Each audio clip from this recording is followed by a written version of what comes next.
Eros est un dieu important et qui mérite l'admiration chez les dieux comme chez les hommes pour de multiples raisons, dont la moindre n'est pas son origine. Il est parmi les dieux l'un des plus anciens, ce qui est un honneur, disait Phèdre. De cette ancienneté, voici la preuve. Eros n'a ni père, ni mère et aucun auteur, qu'il soit poète ou prosateur, ne lui en attribue.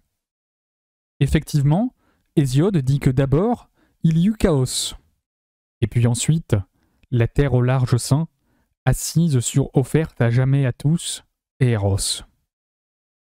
Par ailleurs, Akousilaos, qui manifeste son accord avec Hésiode, dit que, après le chaos, sont nés ces deux êtres, la terre et Eros.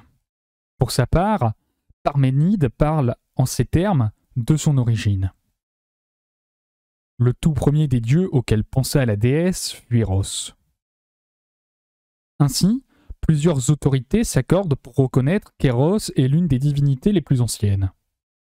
Et, puisqu'il est le plus ancien, Eros est pour nous la source des biens les plus grands. Pour ma part, en effet, je suis incapable de nommer un bien qui surpasse celui d'avoir dès sa jeunesse un amant de valeur, et pour un amant, d'avoir un aimé de valeur. Car le principe qui doit inspirer pendant toute leur vie les hommes qui cherchent à vivre comme il faut, cela ne peut être ni les relations de famille, ni les honneurs, ni la richesse, ni rien d'autre qui les produise. Mais cela doit être au plus haut point l'amour. Eh bien, ce principe directeur, quel est-il ? Je le demande. La honte liée à l'action laide ? Et la recherche de l'honneur liée à l'action belle ?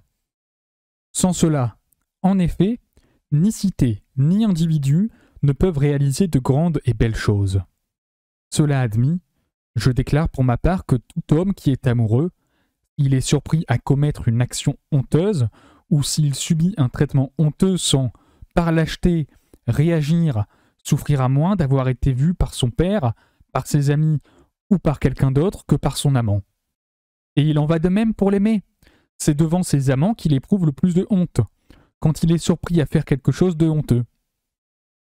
S'il pouvait y avoir moyen de constituer une cité ou de former une armée avec des amants et leurs aimés, il ne pourrait y avoir pour eux de meilleure organisation que le rejet de tout ce qui est laid et l'émulation dans la recherche de l'honneur. Et si des hommes comme ceux-là combattaient coude à coude, si peu nombreux fussent-ils, ils pourraient vaincre l'humanité en son entier pour ainsi dire. Car, pour un amant, il serait plus intolérable d'être vu par son aimé en train de quitter son rang ou de jeter ses armes que de l'être par le reste de la troupe.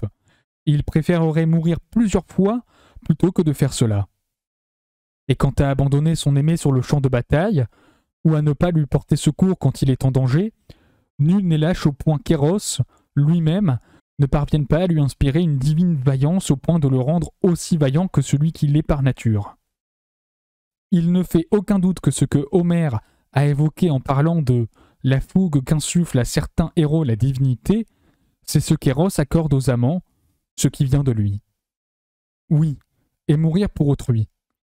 C'est en tout cas ce à quoi seuls consentent ceux qui sont amoureux, et pas seulement les hommes, mais aussi les femmes.